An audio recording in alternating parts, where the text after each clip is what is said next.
ओम नमो भगवते वासुदेवाय।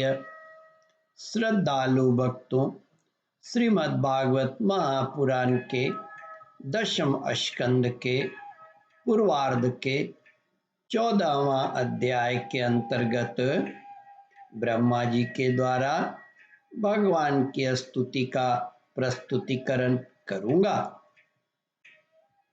इसके पूर्व जहाँ तक आप कथा श्रवण कर चुके हैं उसके आगे का प्रस्तुतिकरण करता हूँ। ब्रह्मा जी ने स्तुति करते हुए कहा, मेरे स्वामी, क्योंकि इन ब्रजवासियों की मन आदि 11 इंद्रियों का प्याले बनाकर हम आपके चरण कमलों का अमृत से भी मीठा, मदिरा से भी मादक, मधुर मकरंद रस पान करते रहते हैं। जब आपका एक एक इंद्रिय से पान करके हम धन्य धन्य हो रहे हैं, तब समस्त इंद्रियों से उसका सेवन करने वाले ब्रजवासियों की तो बात ही क्या है। प्रभु, इस ब्रजभूमि के किसी वन में और विशेष करके गोकुल में किसी भी योनि में जन्म हो जाए, यही हमारे लिए बड़े सौभाग्य की बात होगी, क्योंकि यहाँ जन्म हो जाने पर आपके किसी न किसी प्रेमी के चरणों की धूलि अपने ऊपर पड़ ही जाएगी। प्रभु, आपके प्रेमी ब्रजवासियों का संपूर्ण जीवन आपका ही जीवन है। आप ही उनके जीवन के एकमात्र सर्वस्व हैं। इसलिए उनके चरणों की धूलि मिलना, आपके ही चरणों की धूलि मिलना ही कहा जाएगा। और आपके चरणों की धूलि को तो श्रुतियां भी अनादिकाल से अब तक ढूंढ ही रही है। देवताओं के भी आराध्य देव प्रभु इन ब्रजवासियों को इनकी सेवा के बदले में आप क्या फल देंगे? संपूर्ण फलों के फलस्वरूप प्रभु, आपसे बढ़कर और कोई फल तो है ही नहीं। यह सोचकर मेरा चित्त मोहित हो रहा है। आप उन्हें अपना स्वरूप भी देकर उरीन नहीं हो सकते, क्योंकि आपके स्वरूप को पुतना ने भी अपने संबंधियों अघासुर, बकासुर आदि के साथ प्राप्त कर लिया, जिसका केवल वेश ही साध्वी स्त्री का था, पर जो हृदय से महान क्रूर थी।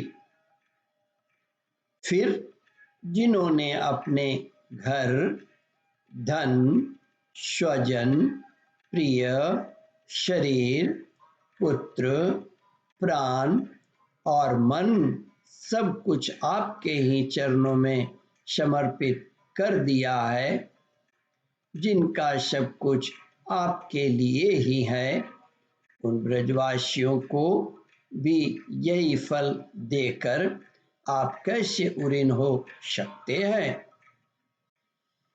सच्चिदानंद स्वरूप श्याम सुंदर सभी तभी तक राग द्वेष आदि दोष चोरों के समान सर्वस्व अपहरण करते रहते हैं, तभी तक घर और उसके संबंधी कैद की तरह संबंध के बंधनों में बंधे रहते हैं, और तभी तक मुंह पैर की बेड़ियां और तभी तक मोह पैर की बेड़ियों की तरह जकड़े रहते हैं जब तक जीव आपका नहीं हो जाता। प्रभु, आप विश्व के बखेड़े से सर्वथा रहित है, फिर भी अपने शरणागत भक्तजनों को अनंत आनंद वितरित करने के लिए पृथ्वी में अवतार लेकर विश्व के समान ही लीला विलास का विस्तार करते हैं। मेरे स्वामी, बहुत कहने की आवश्यकता नहीं है। जो लोग आपकी महिमा जानते हैं वे जानते रहें। मेरे मन, वाणी और शरीर तो आपकी महिमा जानने में सर्वथा असमर्थ है। सच्चिदानंद स्वरूप श्री कृष्ण आप सबके साक्षी हैं, इसलिए आप सब कुछ जानते हैं। आप समस्त जगत के स्वामी हैं। यह संपूर्ण प्रपंच आप में ही स्थित है। आपसे मैं और क्या कहूँ। अब आप मुझे स्वीकार कीजिए, मुझे अपने लोक में जाने की आज्ञा दीजिए।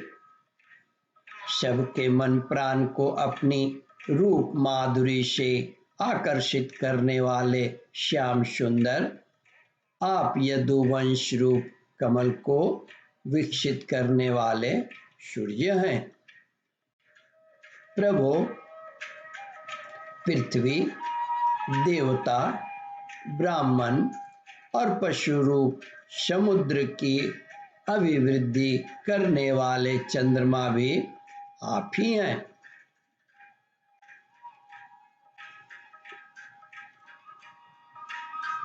आप पाखंडियों के धर्म रूप रात्रि का घोर अंधकार नष्ट करने के लिए सूर्य और चंद्रमा दोनों के ही समान हैं।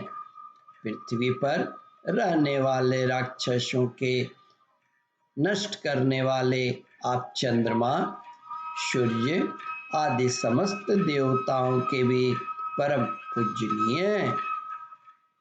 भगवान, मैं अपने जीवन भर महाकल्प पर्यंत आपको नमस्कार ही करता रहूं। ओम परमात्मने नमः। श्रद्धालु भक्तों, इस कथा को ध्यान पूर्वक श्रवण, मनन और इसका चिंतन करें।